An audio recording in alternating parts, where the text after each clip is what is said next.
When a terrified editor stumbled into the brownstone claiming she'd uncovered a secret manuscript worth killing for, I knew the night wasn't going to end quietly. Stay with me as this case twists deeper than ink on a page, and tell me, where in the world are you listening from tonight? And subscribe so you never miss upcoming mysteries. Nero Wolfe and the case that made Archie lie. I don't usually mind a quiet evening in the brownstone. Quiet evenings mean Wolfe is fed, the orchids are behaving themselves upstairs, and I get an hour to pretend my case notes will someday organise themselves. But that night, the quiet sat wrong, like a cat in a borrowed hat. I'd just finished rewriting a paragraph Wolfe had declared execrable when the perfume hit me first, a drifting ribbon of jasmine and fear that didn't belong on West 35th Street. A second later came the knock, fast, frantic, and absolutely not the sort you get from a delivery boy with the wrong address. Wolfe didn't look up.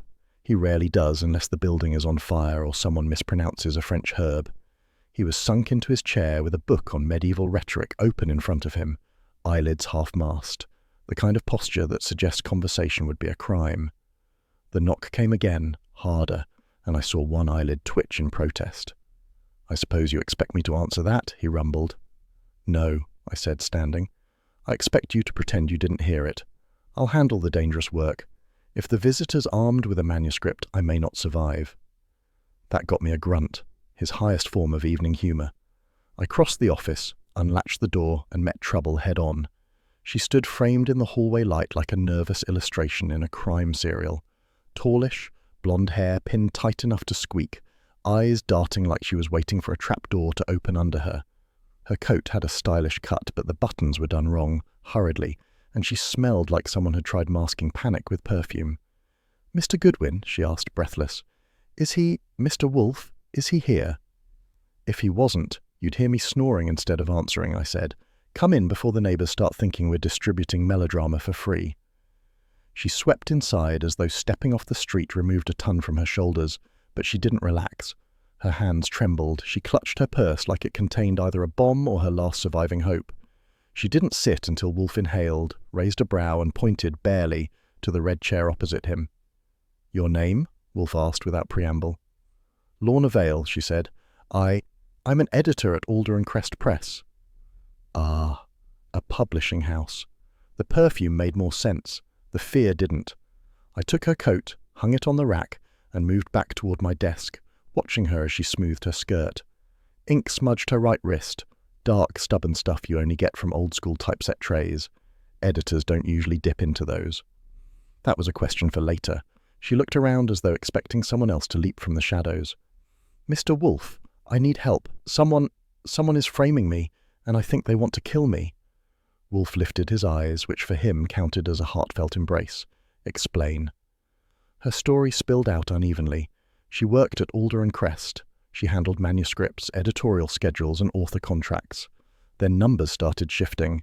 Financial reports altered, ledger entries rewritten. Someone was moving money where it didn't belong, and using her department's authorization codes to do it. She insisted she had no involvement. I let her get halfway before I held up a hand. "Miss Vale, editors work with commas, not ledgers. You expect me to believe someone funneled 60 grand using your stationery?" She shot me a glare that would have been impressive if her voice didn't shake. "I didn't say I handled the books. I said my name is being used." Wolfe steepled his fingers. "You accuse someone of embezzlement. Who?" She swallowed. I don't know." This was where her story started to wobble, like a bookshelf missing the bottom screw. "You fear death," Wolfe said. "From whom?" "I don't know that either." Wolfe closed his eyes briefly, like he was negotiating a peace treaty with stupidity. "Miss Vale, I cannot assist you if you present nothing but dread. Give me substance." He waited. She hesitated. That told me more than anything she'd said so far. Finally, "Last night, someone followed me from the office. A man in a coat. He stood across from my building for an hour. Tonight, there was a black sedan parked at the curb. Same one. I'm sure of it." Wolfe opened his eyes. "Mr. Goodwin?" "I saw it when I let her in," I said. "Engine running, one silhouette, not reading a book." She shivered. "That's why I came. I had nowhere else." Wolfe exhaled through his nose. which for him is the equivalent of most men slamming a fist on the desk. "Miss Vale, I am not inclined to accept nebulous terrors or phantom automobiles." "It's not phantom," she insisted. "It followed me yesterday. It followed me tonight." She leaned forward. "Mr. Wolfe, I didn't want to come. I didn't want anyone to know, but they're trying to make me look guilty, and when that fails, they're going to silence me. Please, please, I'll pay you. I don't have much, but—" She wrestled with her purse, pulled out an envelope, and placed it on Wolfe's blotter. Wolfe didn't touch it. "Half of a retainer?" "Yes, I can get the rest." "No." Wolfe's voice cut through her like cold steel. "I require truth, Miss Vale. Without it, your money is unpalatable." She wilted in her chair. For a second, she seemed younger, like a girl who'd climbed the wrong staircase and couldn't find her way back. "All right," she whispered. "I didn't tell you everything." Wolfe didn't respond. He waited. "I found something in the office, something someone didn't want anyone seeing." "Ah," Wolfe murmured. "Progress." She spoke fast, tripping over consonants. "A manuscript, or part of one, called Blackbird. It wasn't scheduled, wasn't on any of our lists, and it wasn't entirely written by the person who claimed it.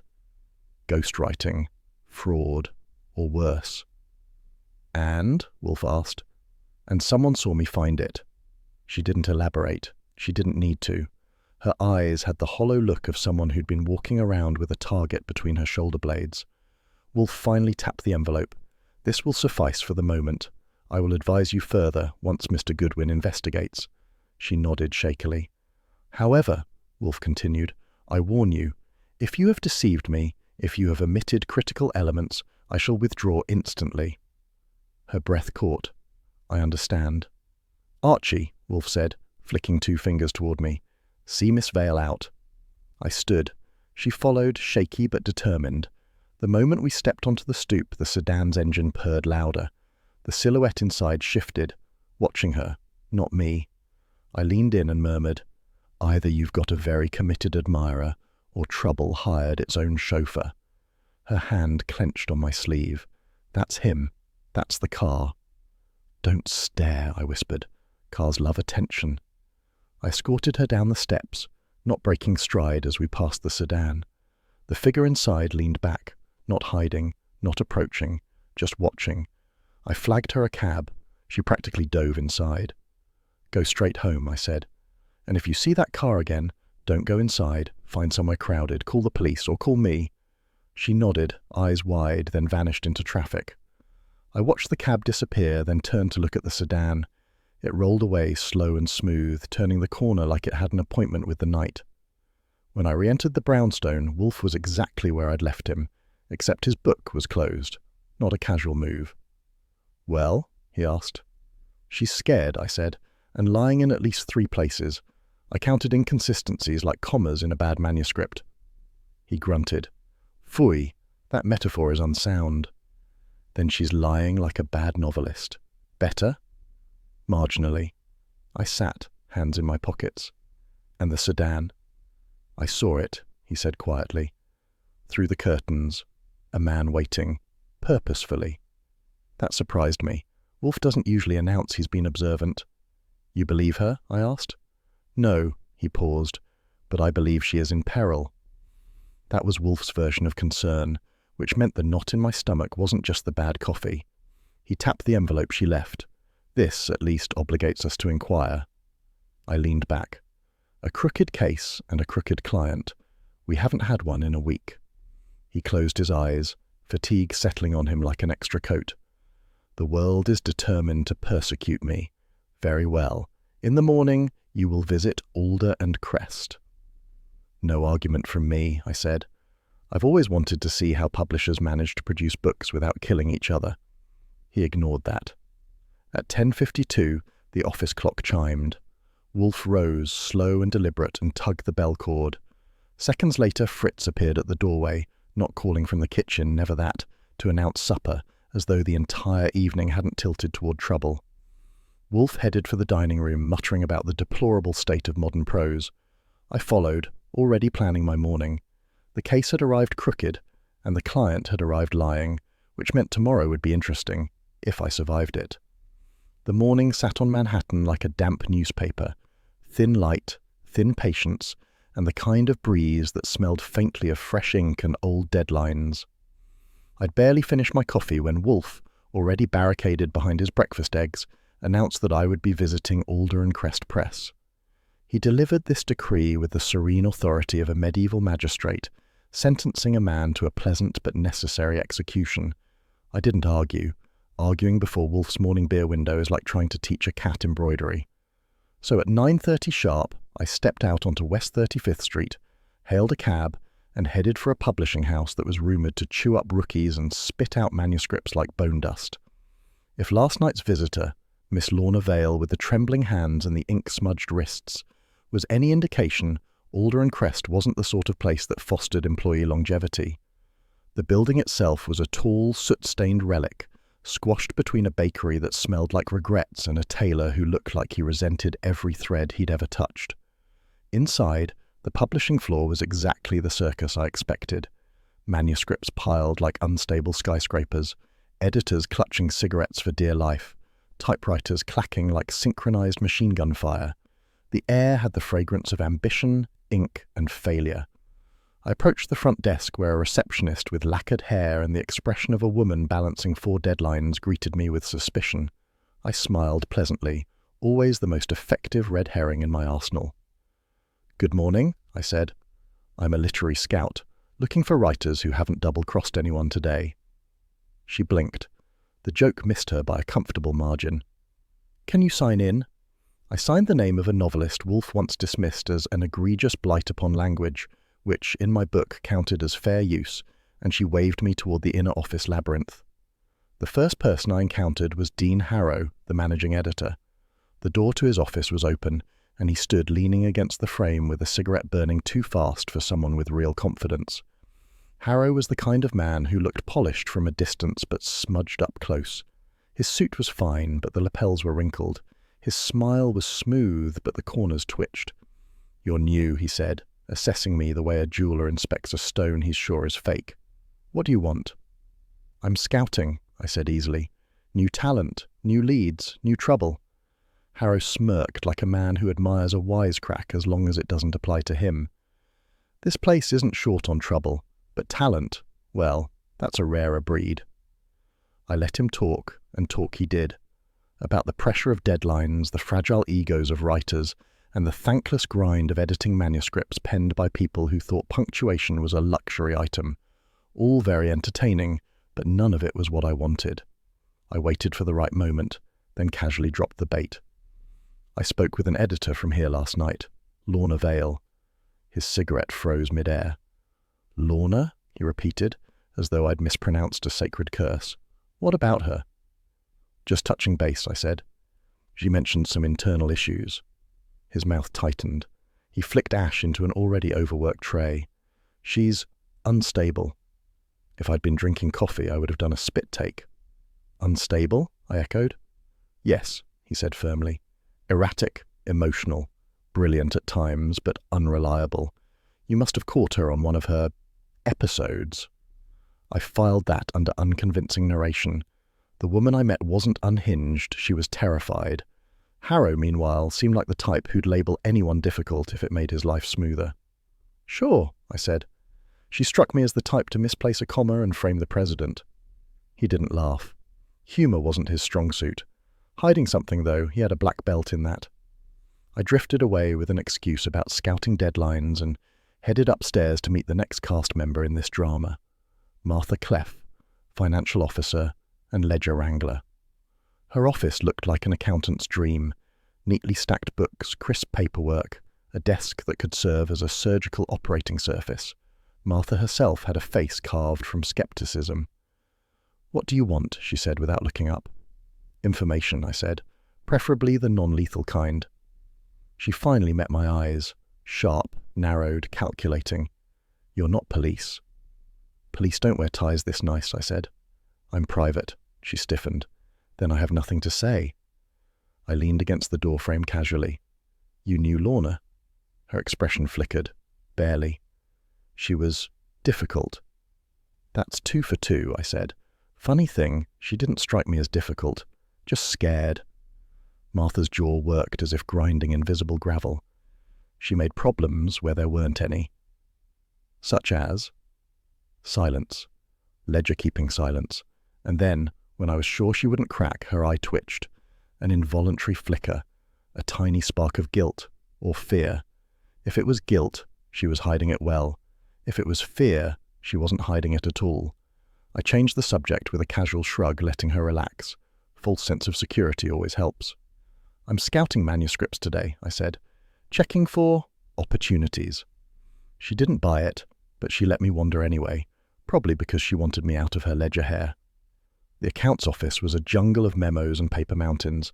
I sifted through the surface debris like a bored tourist until something caught my eye. A memo, unsigned, referencing a manuscript called Project Blackbird. The title had a noir ring to it, sharp, mysterious, and full of the sort of trouble that flaps in the dark. Blackbird. It matched Lorna's panicked story, and Harrow's denial, and Martha's twitch. Convenient combination. Suspicious combination. I pocketed only the details, not the document. The memo stayed exactly where it was. Wolfe would have throttled me with a dictionary otherwise. As I continued snooping, another piece clicked. Lorna's job description was strictly editorial, no typesetting duties. Yet last night, her wrist wore enough ink to stain an affidavit. That raised its own set of questions, not the polite sort. I left Alder and Crest with a mental briefcase full of inconsistencies and half-truths. A glance behind me confirmed that someone at the publishing house was watching from a second-floor window. I waved cheerfully. The figure ducked out of sight. Back at the brownstone, the aromas of Fritz's trout with herbs drifted through the office. Wolfe was already at lunch, a fork in one hand, and a look of divine displeasure toward humanity in general. I joined him, giving the report between bites. He grunted at all the right places. Harrow's brittle ego, Martha's twitchy denial, the unsigned Blackbird memo. When I finished, he picked up his napkin and delivered the verdict. Miss Vale withheld half the case, possibly more. "No surprise there," I said. He levelled a look at me that belonged in a courtroom. "When a woman lies, Mr. Goodwin, she does not do it by halves. She embroils others, often you." "That's touching," I said. "Your concern is showing." He dismissed that with a huff. Phooey. But he didn't deny it. He leaned back, expression tightening into something thoughtful and unpleasant.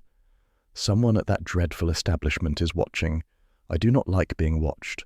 You will return. Be discreet." "Discreet is my middle name," I said. "It is not," he replied sharply. "Now finish your trout." I did. But the aftertaste wasn't herbs, it was trouble. And trouble, like publishing deadlines, never arrived alone. The sky over Midtown had the bruised colour of a bad alibi, purplish, fading, and promising nothing good. I was halfway down the block toward Alder and Crest Press when the first shriek of a police siren cut through the dusk like an editorial note you don't want to read. The closer I got, the thicker the air grew with the smell of ink, fear, and city sweat. By the time I turned the corner onto the publisher's street, I saw enough flashing red to illuminate a small war. Patrol cars lined the curb, reporters buzzed like flies around a garbage can, and a stretcher slid out the front doors with all the ceremony of a bad headline being tossed to print. I stopped cold. You don't need a doctorate in human nature to recognize the shape of a corpse under a white sheet. And you don't need Wolfe's vocabulary to know trouble when it's waiting to punch you in the teeth. Before I could move, someone barked my name like a drill sergeant who'd misplaced his patience. "Goodwin!" Inspector Kramer, wearing a cigar that looked like it held his soul together, pushed through the wall of uniforms and strode toward me. His eyes were dark with something heavier than irritation, not quite anger, not quite grief. Professional exhaustion, maybe. The kind a man gets when the world insists on producing corpses faster than he can file reports. "You couldn't stay away, could you?" he growled. "I didn't come for the floor show," I said. "What happened?" Kramer jabbed a thumb toward the building. "Your editor friend, Vale." The name hit me like a gut punch. "Lorna Vale?" "Yeah. Found her between two manuscript stacks." He didn't raise his voice, and he didn't look at me when he said it. Somehow that made it worse. Skull smashed, heavy brass typeset weight, messy. For a moment the street noise faded. I saw her hands from the night before, shaking, ink-stained, desperate. I heard that tremor in her voice when she said someone wanted to kill her. Less than 24 hours later, she was dead. Wolfe hates being wrong. I hate being too late. Kramer snapped me back. Why were you snooping around here this morning? If you want the full statement, I'll type it. I kept my voice steady. I came on behalf of a client, Lorna. She visited Wolfe last night. Kramer's jaw clenched around his cigar. And you didn't think to mention that when I ran into you earlier? You hadn't asked, I said. And Wolfe wasn't officially on the case. No retainer yet.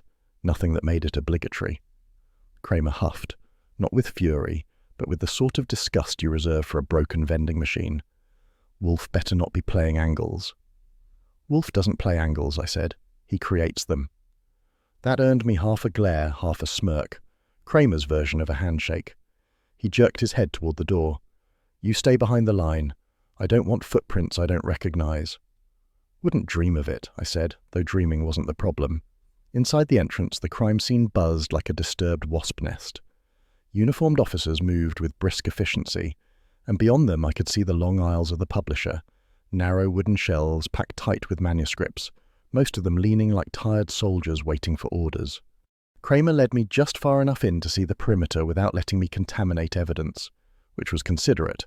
He knows I don't play games with evidence, and I know he won't tolerate foolishness from anyone with a pulse. Where was she? I asked. He pointed toward a taped-off aisle. I could just make out the back half of the scene.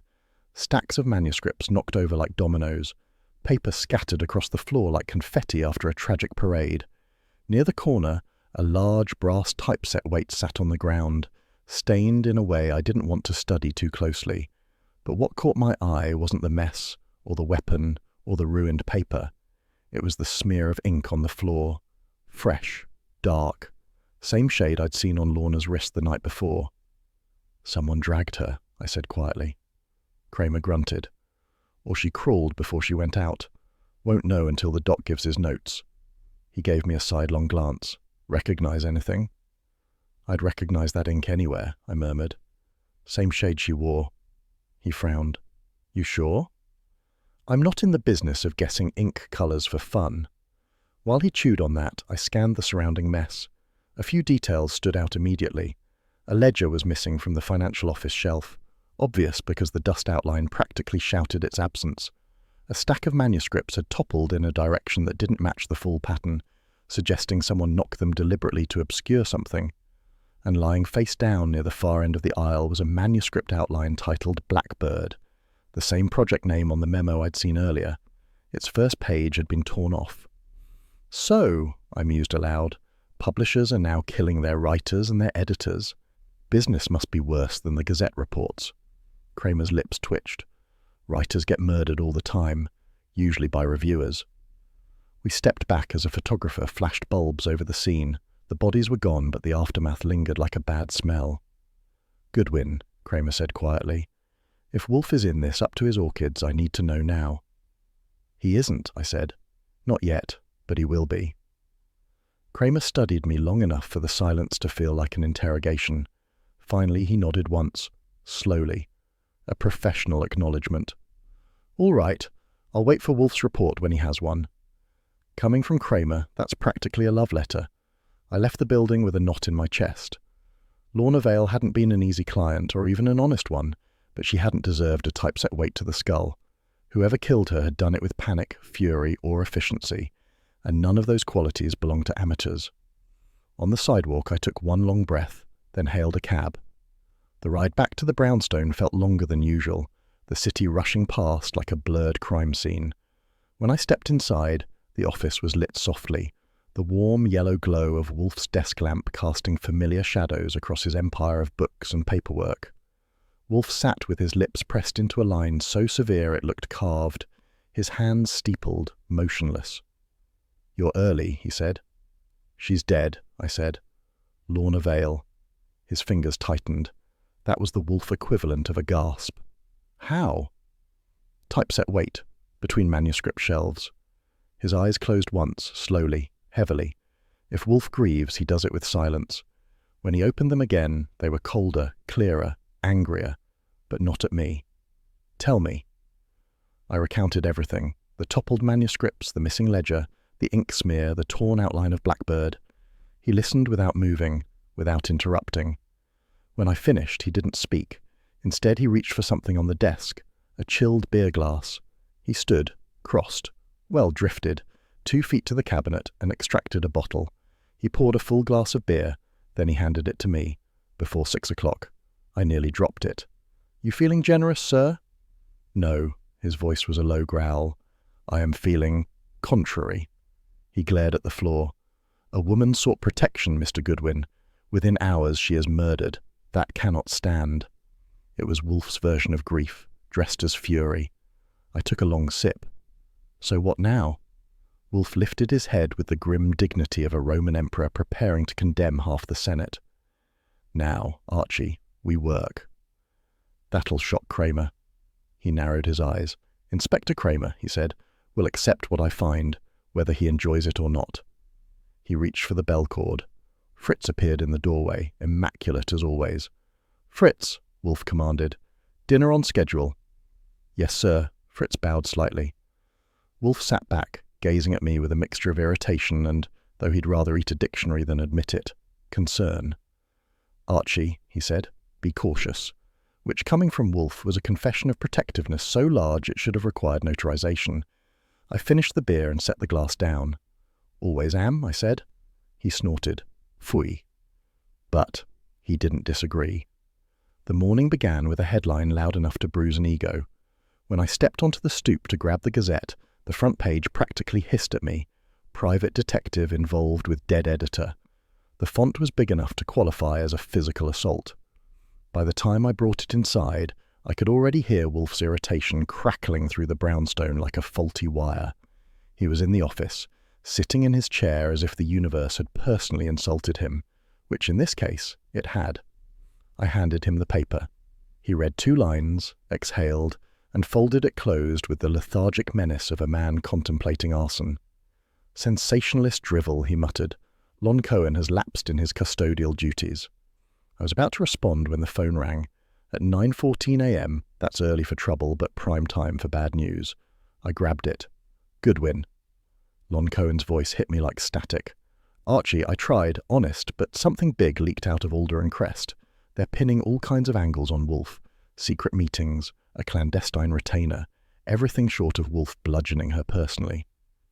"That's rich," I said. "Wolfe doesn't even go downstairs without protest." Lon sighed.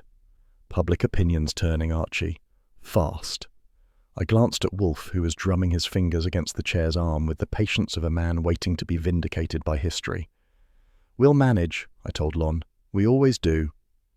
After breakfast, coffee for me, eggs and grumbling for Wolfe, I headed out for legwork. And believe me, nothing soothes a man's nerves after a murder like interviewing an author whose paranoia could power a small city. Roger Dane lived in a studio that smelled of ink, gin, and a long-standing feud with his typewriter. He met me at the door in a bathrobe patterned like a rejected book jacket. His hair was a nest of anxieties, and the glare he gave me suggested he'd been glaring long before I arrived. "You're the detective, then," he said, pointing at me as if accusing me of stepping on his plot twist. "I'm a detective," I clarified. "Which one depends on who's asking." He snorted, shuffled back inside, and waved me toward a chair that looked as though it had survived prohibition, barely. Manuscripts littered the floor, desk, windowsill, and every horizontal surface except the ceiling. Some were typed, some hand-scrawled, some half-burned. "Miss Vale edited your manuscript," I said. "You were unhappy." "Unhappy?" His eyebrows shot up like nervous quotation marks. "She butchered my novel, stole from it, ripped whole passages from my original draft, and—" "Wait a second," I interrupted. "Are you telling me Lorna Vale stole your writing?" "Portions," he hissed. "Sections of brilliance. Mine." He was lying, or delusional, or both. His eyes skittered around too much. His story came out too polished in the wrong places and too sloppy in the ones that mattered. But I let him run. Authors love an audience. Eventually, through a tangle of complaints and conspiracy theories, he dropped something interesting. "I saw her yesterday," he muttered. "In Harrow's office. They were arguing." "Harrow denies that," I said. "Of course he does." Dane leaned forward. "The man's an eel in a suit." An eel, I repeated. Slick or spineless? Both. I filed that away as today's red herring. Dane was paranoid enough to suspect his own typewriter of espionage, so accusing Harrow wasn't exactly groundbreaking. But sometimes even a cracked bell rings the hour. I left him pacing like a man expecting his manuscript to leap off the table and strangle him. Back at the brownstone, the office door was half closed. A stealthy glance told me Wolfe had company. Martha Cleff, financial officer of Alder and Crest, looking like she'd swallowed a balance sheet sideways. She was perched on the edge of the red chair, hands folded so tightly her knuckles threatened to mutiny. Wolfe's tone was glacial. "Miss Cleff, your assertion lacks credibility." "I'm telling the truth," she insisted. "Lorna took the ledger." "No," Wolfe said. It wasn't loud. It was worse. Calm. "Miss Vale did not appear to be in possession of stolen property when she visited here last evening." I stepped in just as she flicked her gaze toward me, cautious, defensive, calculating. "Mr. Goodwin," she said, "I was just explaining." "I heard," I said. "And I'm impressed. Not many people lie to Wolfe with such posture. You must practice." Her face flushed a sharp, ledger-red tone. "I'm not lying," Wolfe interjected. "You are shading facts, a habit unbecoming a financial custodian." He leaned back, eyes half-lidded, as if contemplating her on a dissection tray. "You may go." She stormed out past me, anger masquerading poorly as dignity. I considered following her, but decided she needed time to cool her balance sheets. I shut the door behind her and turned to Wolfe. "She's hiding something." "Yes," Wolfe said. "Several somethings." He pointed at the chair. "Sit." That tone meant something unpleasant was on its way. I sat. Wolfe steepled his fingers. "You will call Inspector Kramer." "Gladly," I said, though he may answer the phone with a wrench at this point. "You will tell him," Wolfe continued, "that Miss Vale's hands contained no residue of typesetting ink when she visited last evening." I blinked. But they did. A very specific dark ink. I saw it. You saw it. He opened his eyes fully, a sign of supreme annoyance. "Yes, therefore we shall not mention it." "Come again?" I asked. "I require Kramer's cooperation," Wolfe said, "and I will not have him seizing upon a premature detail, creating conclusions that hinder my work. The ink is ours for the moment." I frowned. "That's a lie, Wolfe." "It is an omission," he corrected sharply, "not of evidence, merely of sequence. You will not deceive justice. You will protect the investigation." "It still feels like a lie," I muttered. He sighed, and when Wolfe sighs, bookshelves bow in sympathy. "Mr. Goodwin, your scruples are admirable but impractical. Do as I instruct." There are few moments in life where you know the decision you're about to make will stick to your conscience like burnt sugar. This was one of them. But Wolfe wasn't manipulating facts to protect the guilty. He was blocking premature conclusions. And I trusted him, not blindly, but deeply. So I nodded. "All right, I'll tell Kramer the version you want." "Good." Wolfe's tone softened. Barely. "I regret the necessity." That was Wolfe's version of fatherly affection. You get used to interpreting the subtle variations. I called Kramer at the precinct. He answered with, "Goodwin, if you're calling to confess, make it quick." "I'm calling with information," I said. "Last night Lorna Vale showed no ink on her hands. None. Clean as a contract with no fine print." A long silence followed. I could practically hear him chewing his cigar. "You sure?" "Positive." Another silence, then, "All right, Goodwin, I'll log it." No accusations, no shouting, just the sound of a man filing away a fact he didn't quite trust but wouldn't discard. When I hung up, my stomach twisted. Lying wasn't my specialty. It wasn't even on my resume. And lying to Kramer, a man who'd taken Wolfe's grudging respect and earned it, felt like kicking the wrong dog. Wolfe watched me with an expression I rarely saw, regret shading into approval. "It was necessary," he said quietly. "I don't like it," I said. "Phooey, you rarely like what is necessary." Before I could argue, a thought struck me. "Wolfe, I found something earlier, in the accounts room." He raised a brow. A second typeset ink tray. Hidden. Recently cleaned. Whoever used it didn't want anyone noticing.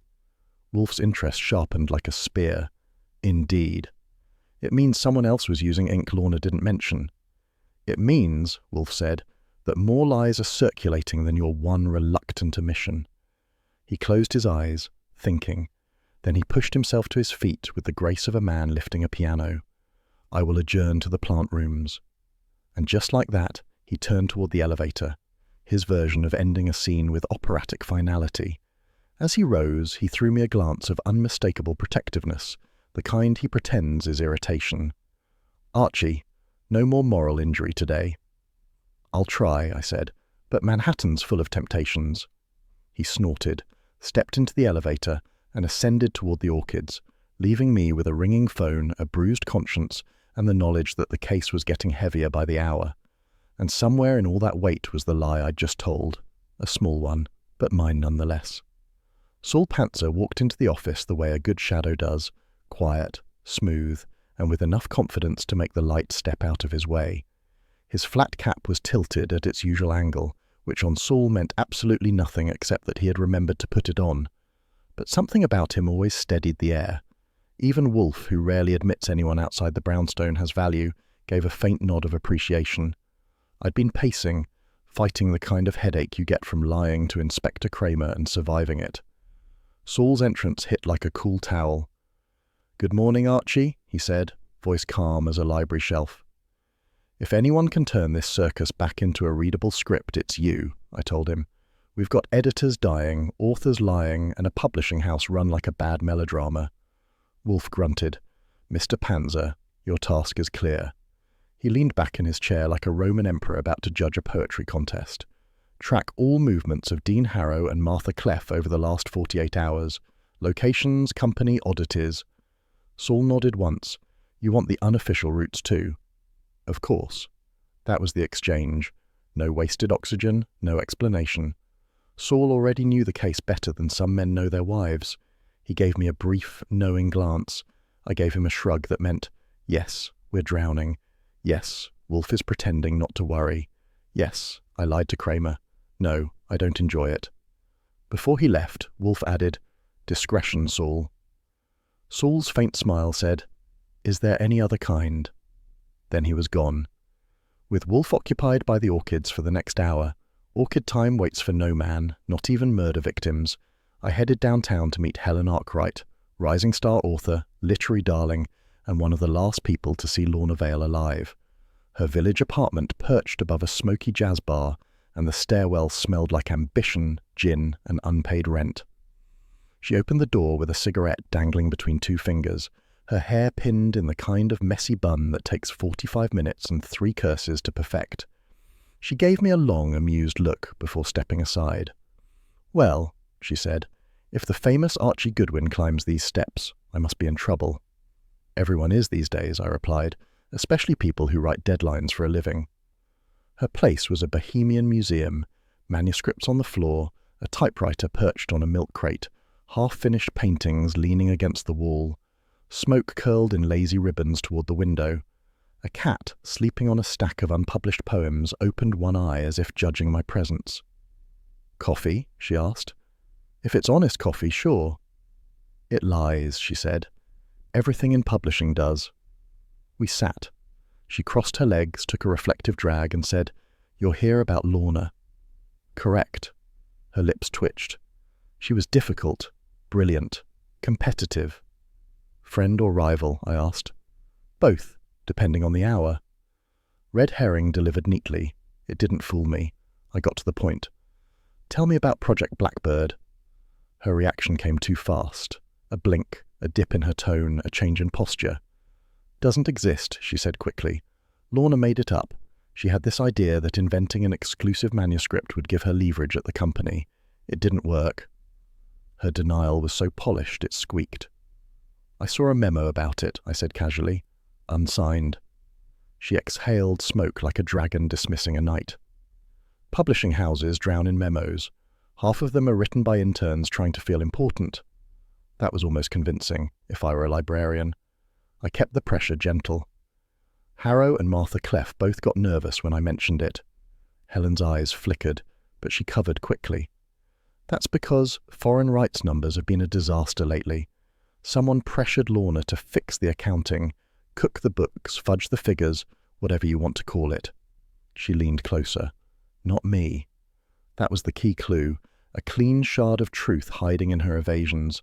Someone had forced Lorna to adjust financial statements tied to overseas deals. That smelled like embezzlement, fraud, or someone's very private panic. I finished my coffee, which tasted like betrayal, and stood. If you remember anything else, anything at all, call me, or Wolfe, she smirked. Wolfe terrifies me. He terrifies everybody. It's a service. I left her gazing out the window as if expecting her next sentence to materialize in the street below.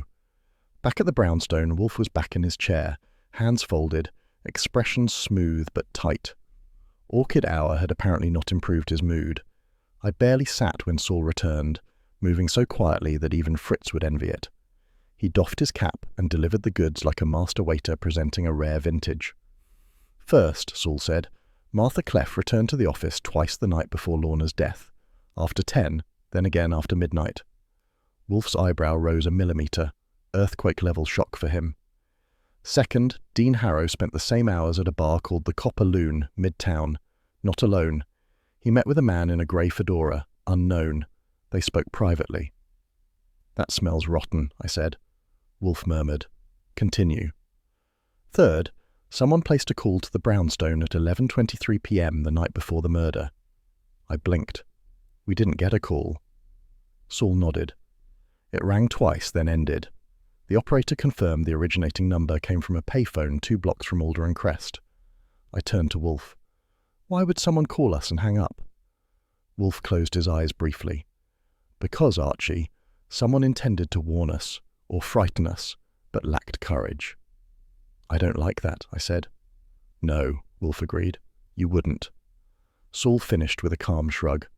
That's all for now. Wolfe inclined his head. Impeccable, as always. You will continue. Saul left without ceremony, already halfway back into the shadows he carried like luggage. I turned to Wolfe. So, we have a ghost manuscript, cooked foreign rights figures, a midnight meeting, and Martha doing late-night office pilgrimages, plus someone breathing down our phone line. Yes, Wolfe said, and we lack the centre, the fulcrum. Which is? Miss Arkwright. I groaned theatrically. She's attractive and dangerous, and smokes like she's auditioning for a noir film. You want me to take her dancing?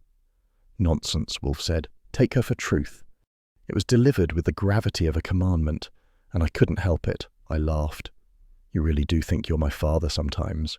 He scowled. Phooey, I think you are incorrigible. Which, from Wolfe, is practically affection carved into marble. Before I could needle him further, Fritz appeared silently in the doorway, never calling from the kitchen, with a tray of afternoon sandwiches. Wolfe turned toward it with relief, signalling the end of the scene. And as I bit into a sandwich that Fritz constructed with more talent than half the publishing house, I realized something. Saul's report hadn't narrowed the suspect pool. It had blown it wide open. And tomorrow I'd be stepping right into that widening gap, with Helen Arkwright as the next chapter. The rain had quit pummeling Manhattan, but it left behind a slick shine on the pavement that made everything look like it had been lacquered for a stage show. I wasn't thinking about scenery, though. I was thinking about ink stains, ghost manuscripts, and the charming way publishing professionals kept winding up dead. So when I reached Alder and Crest again just past 5, the last thing I expected was peace and quiet. What I found was a lobby sealed tighter than Wolfe's temper during Orchid Hour. Yellow police tape hung across the entrance like a poorly chosen garland, and 2 uniforms barred the door with the solemnity of bouncers at a funeral for someone they didn't like. Behind them, a stretcher rolled into view. The sheet-covered shape on it didn't need an introduction. Trouble had a body count, and it was raising it daily. One of the uniforms spotted me approaching. Not today, Goodwin. Tell that to whoever keeps murdering people in your jurisdiction, I said, but I didn't push. A smart man knows when to wait. Then came the inevitable growl from behind me. Goodwin, what the hell did you walk into this time? I turned. Inspector Kramer, cigar clamped between his teeth like it was the only thing keeping him from biting someone. His eyes were sharp, furious. But not at me. Not exactly. Don't look at me, I said. I didn't bring the wreath. He snorted. Dean Harrow, Strangled. Typewriter cord. Royal brand. I blinked. Royal makes fine machines, not meant for murder. You think that's funny? No, I said. But it's impressive someone managed to kill a man with office supplies. Kramer's jaw twitched. He gestured toward the tape. Inside, but don't touch anything, or I'll staple your fingers together. That was his version of affection. He led me in. The place was a wreck, papers everywhere, chairs knocked over, drawers hanging open like gasping mouths. Harrow's office sat at the end of the hall, door wide, crime scene photographer firing off bulbs like a paparazzo catching a starlet fall downstairs. Kramer blocked my path with one thick hand. Stay there. You give me what you know, all of it. I nodded. No hesitation, no lies, except the one Wolfe required. Lorna came to Wolfe, panic. Said someone was framing her, maybe planning to kill her. She mentioned a manuscript, Project Blackbird. Harrow denied it existed. Martha Clef played dumb, and now Harrow's dead. Kramer studied me with a depth that would have made lesser men confess childhood sins. Then, grudgingly, at least Wolfe's man isn't hiding bodies. High praise from Inspector Volcano. Look, I said, if Blackbird is fake, someone's using it. If it's real, someone's killing for it. Either way, that's 2 corpses in 2 days. Kramer motioned to Harrow's office. Take a look, from a distance. I stepped just close enough to see the key details without requiring a lecture about contamination. Harrow lay behind his desk, neck twisted at an ugly angle. Typewriter cord looped around it like a scarf from hell. A royal typewriter, still sitting on the table, lacked its cord. The murder weapon was functional, stylish, and available at most stationery stores. Classic New York homicide chic. Then the details jumped out. A half-finished letter on Harrow's blotter addressed to M.K. Martha Clef, I murmured. Kramer grunted. Looks that way. A torn contract, its remaining half referencing foreign rights payments. A smudge of ink on the floor near Harrow's heel, same shade as the smear near Lorna's body. And on the desk, almost casually placed, a carbon copy of page 1 of Blackbird. The missing page. Well, I said, either Blackbird exists or someone desperately wants us to think so. Kramer didn't answer. He was too busy chewing his cigar like it owed him money. Then I saw it. A cigarette resting in the ashtray. Fresh, lipstick-stained, and not Harrow's brand. Helen Arkwright's face appeared in my mind like a neon sign. I didn't mention it. Not yet. One clue at a time keeps Kramer's blood pressure manageable. So, I said, 2 people dead over something nobody admits exists. Kramer almost cracked a smile. Almost. You're not wrong, but don't get cute. If I ever get cute, shoot me, I offered. He rolled his eyes. Get out of here, Goodwin. Wolfe can call me when he's got something real. We both knew Wolfe would call only when he could end the case in one swing. I left the crime scene with the uncomfortable feeling that someone was watching me. Not paranoia, just the kind of prickling that comes when suspects lurk and killers rewrite their scripts. I didn't spot anyone on the street, but that didn't calm me. This was the kind of case where danger preferred alleys and typewriters to guns. By the time I reached the brownstone, the sky had gone from bruised purple to the colour of day-old ink. I walked in, expecting to find Wolfe in his chair, digesting the events with the serenity of a man above mortal concerns. Instead, he was pacing. Yes, pacing. Wolfe, moving with purpose, like a bear trying to remember which hunter owed him money. He stopped only when he noticed me. Archie, report. I did. All of it. Harrow's body, the cord, the ink smear, the torn contract, the carbon copy of Blackbird page 1, the lipstick cigarette. Wolfe listened without interruption, another rare event, his eyes narrowing until they were slits of yellow fury. When I finished, he spoke quietly. Your omission earlier. The lie, I corrected softly. He shook his head. No, the shielding, it preserved our leverage. I blinked. So you're saying the lie helped? I am saying, Wolfe said slowly, that whoever forced you into such a position has earned my profound irritation. Coming from Wolfe, that was a declaration of war. He walked to the globe, spun it once, a dramatic gesture I suspected he practiced when no one was around, and fixed me with a look that could curdle strong coffee. 2 murders, he said. A phantom manuscript, hidden debts, and a ring of deceit circling our client's corpse. The time for patience is closing. Meaning? I asked. Meaning, Archie, that we must tighten the net. He tugged the bell cord. Fritz appeared as if conjured, announcing calmly that dinner would be ready at 8. But Wolfe wasn't done. He pointed at my notebook. You will pursue Miss Arkwright further. Her hand is in this. And if she doesn't want to talk? I asked. Wolfe's expression softened. Not much, but enough to show the edges. She will talk to you. It was half an order, half confidence, and, underneath it, a thread of protectiveness. I nodded. All right, tomorrow morning. No, Wolfe said, tonight, before another corpse is discovered. That jolted me. Wolfe pushing the timeline was like seeing the Chrysler Building kneel. I holstered my notebook. Then I'll get moving. Be cautious, he said. I grinned. Always am. Phooey, he muttered, but he didn't deny it. And that was the suspense hook. Helen Arkwright, a city full of lies and a killer who wasn't finished yet. The morning had the stale flavour of a day that wasn't going to behave. I could tell from the way Wolfe looked at me when I entered the office, one eyebrow barely lifted, the other lowered, like punctuation arguing with itself. That expression meant he was about to assign labour I wouldn't enjoy. Sure enough, he tapped the edge of his blotter with a single finger and said, Archie, Project Blackbird, retrieve everything. Everything? I asked. As in files, drafts, gossip, bloodstains, or just the usual publishing debris. Everything, he repeated. Do not quibble. Since quibbling with Wolfe only gets you sore feet and a bruised ego, I grabbed my hat and went back into the moor of Alder and Crest. The publisher's atmosphere still smelled of ink, sweat, and fear. 2 editors in the hallway whispered about Harrow's murder like they were auditioning for a Greek chorus. I let them mutter. My target was the archive room.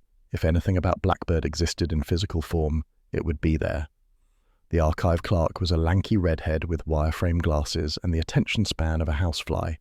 When I said I needed the Blackbird files, he blinked twice, consulted a chart on the wall, then led me to a filing cabinet that looked older than the nation's tax code. He fumbled with the drawers until he found a folder labelled Blackbird, though the ink was newer than the surrounding labels. Inside, chaos, not the invigorating kind. 3 different outlines, each contradicting the other. A synopsis written in 3 handwriting styles. Fragments of chapters that didn't match the same plot. A character list where half the names were crossed out. And no complete manuscript, not even an attempt at one. The whole thing smelled less like literature and more like a practical joke. If I'd found a shopping list for dragons and bubble gum, it wouldn't have surprised me. Someone had fabricated Project Blackbird, and Lorna Vale had treated it like a live grenade. I took notes, not documents. Wolfe would have had me drawn and quartered for removing originals, and headed out. Which is when Saul Pantzer materialized from a side corridor like he'd been grown there. Find anything? He asked. Depends, I said. Do counterfeit manuscripts count as things? Saul's mouth twitched. I've been following the man in the grey fedora. Good, I said. Tell me. Name's Philip Rusk, Saul said. Former editor here. Fired for plagiarism. Thin, talkative, angry. He met Harrow 2 nights ago. What did they discuss? Saul tilted his head. A manuscript Harrow supposedly stole. Rusk wanted it back. A stolen manuscript, I said. Connected to Blackbird? Saul shrugged lightly. Rusk says yes. Says Harrow stole part of his old work. A classic red herring if I ever heard one, but good herrings make good clues. Saul's eyes sharpened. He also said something else, about Lorna. She ghost-wrote chapters for several authors, including Helen Arkwright. Well, that blew Helen's tidy lie into confetti. Thanks, Saul, I said. You're the best shadow a guy could hire. He tipped his cap and vanished again. I headed straight for the village. Helen Arkwright's apartment loomed above its jazz bar underbelly like a loft built out of smoke, typewriter keys, and moral ambiguity. I knocked. She opened, cigarette first. Her eyes tracked me with reluctant curiosity. You again, she said. Your landlord should give me a key, I said, stepping inside without waiting for an invitation. Her studio was the same as before, bohemian clutter, manuscripts everywhere, a cat presiding over it all with imperial disdain. Helen crossed her arms and leaned against her desk. Well, she asked, what crisis now? Blackbird, I said. Her expression cracked. Not much, but enough that a man with eyesight could spot it. Still chasing that phantom? It's a phantom with fingerprints, I said. 3 sets of handwriting, contradictory drafts, no actual manuscript. She flicked ash with unnecessary force. Then why bother me? Because you lied, I said mildly. You told me Lorna invented it for leverage, but you forgot the part where she ghost-wrote sections of your books. The cigarette paused halfway to her lips. Rusk, she muttered. That snake. So it's true, I said. She sighed, letting her bohemian glamour sag for a moment. Fine. Lorna helped me, and helped others. She was brilliant, but unpredictable. She wanted credit she didn't always get. She knew things about Harrow, about Martha, about the fake budgets. Fake budgets, I repeated. Helen nodded, staring out the window. Someone at Alder & Crest was padding foreign rights numbers. Lorna found out. She confronted Harrow and Martha. She said she had proof. Which would be? That ledger she died looking for, Helen said, but I never saw it. And the murders? She closed her eyes. Archie, I didn't kill anyone. I argue for a living, not strangle editors with typewriter cords. She said it like a woman who'd rehearsed the line. Not proof of innocence, but not the cadence of a killer either. Helen was scared, angry, and hiding something, but probably not Harrow's corpse. I left her fuming and returned to the brownstone. Wolfe was in his office, dictating a letter with the tone of a man who believes punctuation marks should obey him without complaint. He stopped the moment I entered. Well? I gave him everything. No omissions this time. The fake manuscript. Rusk. Harrow's alleged theft. Lorna's ghostwriting. Helen's strained confession. Foreign rights padding. Ledger blackmail. Wolfe absorbed it all with the calm intensity of a python evaluating a goat. Then, Archie. Yes, sir? He closed his eyes. It is not mere embezzlement, Archie. It is worse. Forged budgets and fictitious authorship woven together. Meaning? Meaning, Wolfe continued. Miss Vale was not chasing thieves. She was chasing imposters. He opened his eyes. A ring of plagiarism, false authorship, ghosted chapters, fictitious accounting, and at the nexus, Project Blackbird. A manuscript nobody wrote, I said. Precisely. He tapped a finger against the blotter. We are missing one piece. The killer's conscience? The torn first page, Wolfe said coldly, the one placed near Harrow. I shrugged. Maybe they'll autograph it for us. Wolfe gave me a withering stare. I prefer my literature unbloodied. There it was, that smooth Wolfe dryness that always sounded like affectionate scolding. He leaned back. We proceed, Archie, and now that the fiction is exposed, the truth will emerge. Or explode, I said, judging by the body count. Wolfe grunted. Phooey, do not be melodramatic. At that moment, Fritz appeared in the doorway, never calling from the kitchen, with Wolfe's afternoon tea tray. Wolfe dismissed me with a wave of imperial disdain. Scene over, hook set, and somewhere in Alder & Crest, a killer was rewriting the final chapter. Kramer didn't knock so much as announce himself, with a tired thud on the brownstone door, a sound that told me he wasn't here to bite heads off, just to find somewhere quiet enough to think without a deputy spilling coffee on evidence. I opened the door and found him standing there with the slumped posture of a man who'd slept 3 hours on a pile of paperwork. He held a thick folder under one arm and a cigar clamped between his teeth like it was holding him together. Goodwin, he grunted. Don't say anything cute. I'm not in the mood. That's encouraging, I said. Come in before the neighbours think you're selling subscriptions. He stepped inside, removed his hat, and wiped rain off his coat sleeves. No barging, no threats. This was Kramer in pressure cooker mode, the version of him that showed up when things were personal, complicated, or embarrassing. In our line of work, all three usually came bundled. Wolfe looked up from his desk with the cordial disdain of a monarch greeting a visiting dignitary he couldn't refuse. Inspector, you appear fatigued. Kramer snorted. You'd be fatigued too if people kept dropping dead between revisions. He set the folder down with a heavy thunk. Photostats, handwriting samples, Harrow, Martha Cleff, Philip Rusk, and pieces of that damn Blackbird page. I raised an eyebrow. You're asking Wolfe for help? I didn't ask anything, Kramer said quickly, defensive as a cat caught near a broken vase. I'm just bringing things to show, that's all.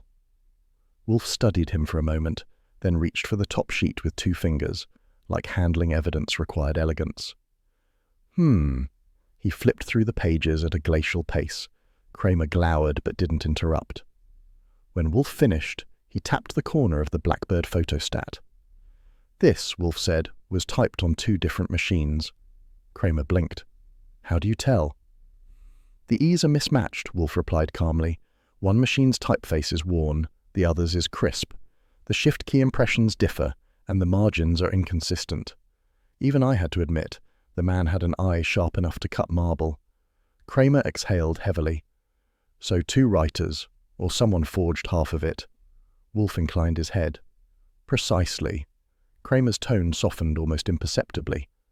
I know you're not shielding a killer, Wolfe. Never thought you did. That was the kind of thing Kramer said once a year, usually under duress or low blood sugar. Wolfe barely nodded in acknowledgement, but I knew it meant something. Then Kramer dropped the next bomb. Martha Cleff is missing. I couldn't help myself. Maybe she's hiding in a dictionary. Everyone else in that company hides behind words. Kramer shot me a look, but didn't scold me. That was how tired he was. Find her if you want to be useful. Wolfe glanced at me. Archie. The tone meant go now. Saul Pantzer had arrived silently, as he always did when the universe needed efficiency. I already have her trail, he said. Midtown Hotel, room 413. Sometimes I wonder if Saul actually breathes or just absorbs oxygen from the walls. We reached the Midtown Hotel just after dusk. It had the sort of faded elegance common to places that once hosted royalty and now hosted unpaid royalty impersonators. The wallpaper peeled like old book pages, and the elevator groaned with every floor as if protesting the indignity of constant work. Saul knocked once. Martha, it's Pantzer. You know my voice. There was a long pause, then the click of a chain sliding free. The door opened a crack. Martha Cleff peeked out with eyes so wide they bordered on circular. Sweat clung to her hairline, ink stained her fingertips. Fresh, dark, unmistakable. Come in, she whispered, before anyone sees. We entered. The room was small and smelled of fear, ink, and last night's coffee. Papers were scattered across the bed, none of them coherent. She clutched her robe around her like a shield. Martha, I said gently, running only makes you look guilty. I'm not running, she snapped, then deflated. All right, I'm running, but it's because I'm scared. Her hands trembled. Ink smudges dotted her wrists and palms, identical to Lorna's and the smear found at Harrow's crime scene. Start from the top, I said, no edits. She swallowed hard. I helped Lorna with ghostwriting for Harrow, for Rusk, for some of Helen's chapters too. That matched Saul's intel. And the financial reports, I pressed. Her eyes darted. Harrow made me change them, fix the foreign rights figures. He said the company needed it, that we'd all lose our jobs if the real numbers got out. Was there embezzlement? No, just lies, so many lies. I stepped closer. Did you see Lorna the night she died? Martha burst into tears. I found her. She was already gone. I panicked. I ran. And Harrow's killer? I asked. She nodded slowly. I know who it was. Saul and I exchanged a look. Finally, progress. Martha took a breath. It was crack. The window exploded. A bullet tore past my ear, close enough to part my hair. The lamp beside me shattered, spraying the room with glass. Martha screamed and collapsed. Saul lunged forward, dragging her toward the bathroom doorway while I dove behind the dresser. The smell of gunpowder seeped in through the broken pane. I peeked out. The shooter was gone. The fire escape clanged faintly, as if someone had just leapt down it. No silhouette remained, no second shot. A professional, or someone terrified enough to shoot and run. My pulse hammered, but I checked my suit first. Well, I said aloud, at least they missed my jacket. It's the only thing I ironed this week. Saul gave me a flat look that translated to, not funny. Martha lay unconscious but breathing. We need to move her, Saul said. I nodded. Back to the brownstone. Wolfe was standing when we returned. Standing. Hands clenched on the back of his chair. His face was carved stone, with an undercurrent of thunder. When I entered with a scratch on my cheek and Martha half-conscious, his nostrils flared. "Archie," he said quietly, "were you shot at?" "Only in the general sense," I said. "They missed." Wolfe's jaw tightened. Who dared? I'd seen Wolfe angry. I'd never seen him personally offended by a bullet. Saul cleared his throat. Someone tried to silence her. And Archie. Wolfe's voice shifted into a tone colder than a morgue drawer. "Archie, sit. Fritz will bring you antiseptic." "I'm fine," I said. "Sit," Wolfe commanded. I sat. He turned to Martha. "Miss Clef, when you are able, you will tell us everything." Saul added softly, "She was about to name the killer." Wolfe closed his eyes and inhaled slowly. "Then tomorrow," he said, "we end this." He didn't ring the bell cord. He didn't return to his orchids. He simply watched me, quiet, furious, protective, and I knew whoever fired that shot had just authored their own downfall. Martha Clef woke up like a broken typewriter warming to life. Slow, clacking breaths, a sputter of confusion, and then sudden clarity that made her sit bolt upright. Fritz had left a tray of broth on the side table. Wolfe insisted she drink it before answering questions, and Wolfe insisting is about 3 notches below divine command. I stood by the desk, taking notes while Wolfe watched her like a hawk that preferred its prey fully conscious. She wiped her mouth and whispered, "Harrow killed her. Lorna. They fought about the ledger." Wolfe closed his eyes briefly. Not surprise, confirmation. "Describe the encounter." "I heard them in his office," Martha said. "She accused him of stealing foreign rights money. He said she couldn't prove anything. Then something heavy fell. I ran. When I came back, she was gone, dead." "And Harrow?" Wolfe asked. "He panicked, said he'd handle it, but he didn't kill himself. Someone else did that." I looked at Wolfe. "Someone tying up loose ends?" Martha nodded, trembling. "He got a letter the next morning from Helen Arkwright." That perked Wolfe up like a rare orchid blooming off-season. "You are certain?" "Yes," I delivered it. "What was inside?" I asked. Martha swallowed. "A page 1 of Blackbird, the missing one." I let out a low whistle. So it really does exist, at least in pieces. Wolfe leaned back, steepling his fingers, not as literature, as leverage. Martha blinked. "Leverage?" "Indeed," Wolfe said. "Harrow and Miss Arkwright collaborated on a fictitious manuscript to inflate foreign rights estimations. They stole money on paper. Clever, until Miss Vale discovered it." "So Harrow killed her," I said. "Yes," Wolfe replied. "And when he tried blackmailing his accomplice for silence, Helen killed him," I finished. Martha gasped. I don't know." "You needn't," Wolfe said. "Your stains tell enough." He pointed gently to her hands. "Ink shared by 3 scenes. You handled the same forged documents." Martha burst into tears. "I didn't kill anyone." Wolfe's tone softened slightly. "I never said you did." I cleared my throat. "So now what?" Wolfe looked at me. "Now we require proof and pressure. We must bring the participants together." "Including Helen?" "Yes," he said. "And Mr. Rusk, Mr. Dane, Miss Clef, and Inspector Kramer." "That's quite a cast," I said. "How do I get them here?" "With candour, if possible," Wolfe said. Then, archly, "with your customary guile, if not." I frowned. "Is that supposed to be a compliment?" Wolfe sniffed. "Interpret it as you wish." I started with the easiest. Philip Rusk. Tell a former editor that someone is about to expose a literary conspiracy, and he shows up faster than a critic to an opening night disaster. Roger Dane took slightly more effort. He was knee-deep in rewriting the novel he insisted Lorna had ruined, but the moment I hinted that the murderer might have stolen segments of his manuscript, he practically begged for a driver. Martha was already here, though not thrilled about it. The hard one was Helen Arkwright.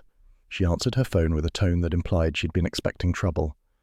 "Archie Goodwin, tell me you're calling to apologize." "I'm calling to help you," I said. Silence. The dangerous kind. "I have documents," I said carefully, "that can clear you." That was the lie, the last lie Wolfe needed, and I hated delivering it. It felt like stepping on a loose floorboard over a mine. Helen's voice dropped to a whisper. "If you're telling the truth, I'll come. If you're not, I'll be here," I said.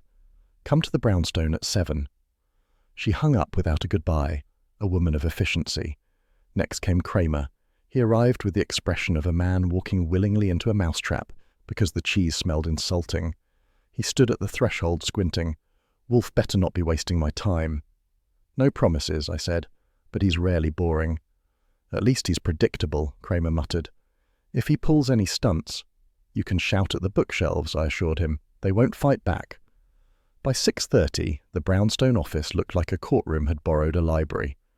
Wolfe arranged his chairs in a half-circle facing his desk, not in a sloppy semicircle, but a precise arc, 4 degrees between each chair, as if the angles themselves held persuasive power.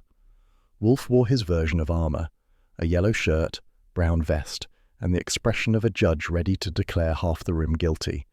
The orchids upstairs must have been holding their breath. At 7 sharp, the guests arrived like characters in a final act stage reveal. Rusk, nervous, sweating ink-stained guilt. Dane, defensive, muttering about stolen prose. Martha, ashen, trembling. Helen, cool, composed, yet simmering underneath. Kramer, arms crossed, cigar lit, patience on life support. I took my post by Wolfe's desk, notebook in hand, heart steady but ready for impact. Wolfe cleared his throat and the room snapped to silence. "Thank you for coming," he said. "We have matters to elucidate concerning the murders of Miss Lorna Vale and Mr. Dean Harrow." Kramer grunted. "Get to it, Wolfe." "I shall." Wolfe lifted a page from his blotter. "This is a photostat of page 1 of Project Blackbird, typed by 2 different machines." Helen stiffened. Rusk swallowed. Dane blinked in confusion. Wolfe pointed delicately in Helen's direction. "The crisp type belongs to your Royal Quiet Deluxe, Miss Arkwright. The worn type belongs to Mr. Harrow's Remington." Kramer raised a brow. "So they both wrote it?" "No," Wolfe said. "They both forged it." Helen stood abruptly. "That's absurd." "Sit," Wolfe said with soft finality, and she sat. Project Blackbird, Wolfe continued, was not a manuscript. It was an accounting device, a ghost project used to inflate projected foreign rights revenue. Miss Vale discovered the truth. She confronted Harrow. His eyes narrowed. Harrow killed her. Martha sobbed. Dane gasped. Rusk muttered, "I knew it." "Silence," Wolfe said. He turned to Helen. "Then Harrow attempted to extort you. In response, you strangled him with his typewriter cord." Helen's composure cracked like cheap veneer. "You can't prove that." Wolfe folded his hands. "Your fingerprint, partial though it is, was found on the torn contract in his office, and the lipstick on his cigarette matched your shade precisely. A custom brand, I believe." Kramer nodded, grimly satisfied. Helen rose again, shaking. "He was going to ruin me. He threatened everything. He said he'd expose the ghostwriting, the money." Wolfe didn't look away. "Miss Vale died for discovering a lie. Harrow died for trying to profit from it. And you, Miss Arkwright, attempted to silence Miss Clef as well." I watched Helen's shoulders slump. Every line of her posture confessed what her mouth could not yet say. Kramer stepped forward. "Helen Arkwright, you're under arrest." And that was when Wolfe delivered his closing blow. "But," Wolfe said sharply, "I am not done." Everyone froze. "The true center of this conspiracy," Wolfe said, "was the missing page. The page Miss Vale used as proof. The page Miss Arkwright sent to Harrow as a warning. The page Mr. Rusk wanted to reclaim. And the page Miss Clef tried to hide." He leaned back. "Archie." I handed him the final sheet, the photostat he requested earlier. Wolfe held it up. "The page Miss Vale copied, the one she intended to deliver to me before she died, and the one that reveals the forged foreign rights contract." Kramer stepped closer. "Wolfe, is this your report?" Wolfe gave a regal nod. "It is." Kramer exhaled and said the words he only uses when Wolfe has boxed him into victory. "All right, Wolfe. I'll wait for your full statement downtown." Helen collapsed into the chair behind her. Rusk trembled. Dane looked ready to faint. Martha wept. I leaned over to Wolfe. "If anyone sneezes wrong in here, the orchids upstairs will wilt." He grunted. "Phooey!" And just like that, the last lie had paid its price, and Wolfe's trap had snapped shut. She stiffened. Her eyes drifted to me, as if searching for mercy. I had none to spare. Archie, Wolfe said, escort Miss Arkwright to the door.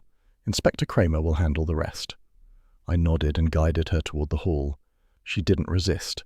A woman's spirit can break quietly, like a pen snapping inside a desk drawer. Kramer followed behind, murmuring to Wolfe, "As usual, you get there first." Wolfe permitted the compliment with a slow blink. When the door closed behind them, silence fell, a different kind. Martha Clef wiped her eyes and whispered, "Am I free?" Wolfe inclined his head. "You acted under duress. Inspector Kramer will verify your innocence." Rusk scowled. "I should sue the lot of them." "You should write a book," I told him, "preferably one that sticks to a single plot." Dane puffed out his chest. "I might. This whole affair is literary dynamite." "Then stand far back," I said. "Your eyebrows look flammable." Wolfe cleared his throat. "Gentlemen, Miss Clef, you are dismissed." One by one they filed out, leaving the office lighter, the air clearing like smoke after gunfire, and then Wolfe turned his eyes on me. The room felt bigger now, emptier, the way stages do after the curtain falls. Wolfe's gaze travelled from the door to me with a gravity that could flatten wallpaper. I knew what he was going to ask, but he took his time, as he always did when he wanted a moment to linger. "Archie," he said, "your fabrication." "My lie," I corrected. He grimaced. "If you insist." I leaned against the globe. "You told me to use candour if possible and guile if necessary. It was necessary." He exhaled slowly, shoulders settling with a weight that wasn't physical. "I regret that such necessity fell to you." I blinked. Wolfe doesn't regret things lightly. That almost sounds like an apology. "Phooey," he said immediately, but his tone was softer than a phooey should legally be. "You know I hate lying," I said, "especially to people who might shoot at me for it." His eyelids fluttered with irritation, but not at me. "The lie served the case. You served the case. That is the only reason I tolerate such aberration." "That's practically affection," I said. "Do not interpret it as such," Wolfe replied primly. "You will become insufferable." "Already am." His lips twitched, half a suppressed smile, half indigestion. Before the moment got mushy enough to drown us both, Fritz appeared at the doorway, never calling from the kitchen, with the evening announcement. "Dinner is ready, Mr. Wolfe." Wolfe grumbled, "The world outside remains intolerable, Fritz." "Yes, sir," Fritz replied with the serene patience of a saint armed with cutlery. I stretched, stowing my notebook. "Well, murder sells books. Alder and Crest should put that on their letterhead." Wolfe shot me a glower. "Do not jest about commerce. Publishers do enough damage without your assistance." I raised my hands. "Just keeping the mood light, sir." He reached for the chilled glass Fritz had placed on the side table. "Beer before dinner?" "No, beer with dinner." But either way, the gesture was unusual enough to function as a salute. "To veracity, Archie," Wolfe said solemnly, "even when it is misused." I tapped my glass lightly to his. "To truth, then, and to the fact that I'm never lying for you again." "See that you don't," Wolfe grumbled. But we both knew. If the case demanded it, if justice bent but didn't break, if someone's life or liberty hinged on a single strategic falsehood, I would lie again, and Wolfe would regret it again. And somehow, between us, the truth would still win, because this was the case that made me lie, and the case that proved why Nero Wolfe trusts only one man to lie correctly. The bell cord swayed gently above Wolfe's desk. The orchids upstairs held steady in the warm hum of the plant rooms, and the brownstone, as always, settled back into its equilibrium. Crime defeated, justice served, dinner waiting. Another case closed, another quiet salute shared, another secret kept between the two of us, spoken only in silence.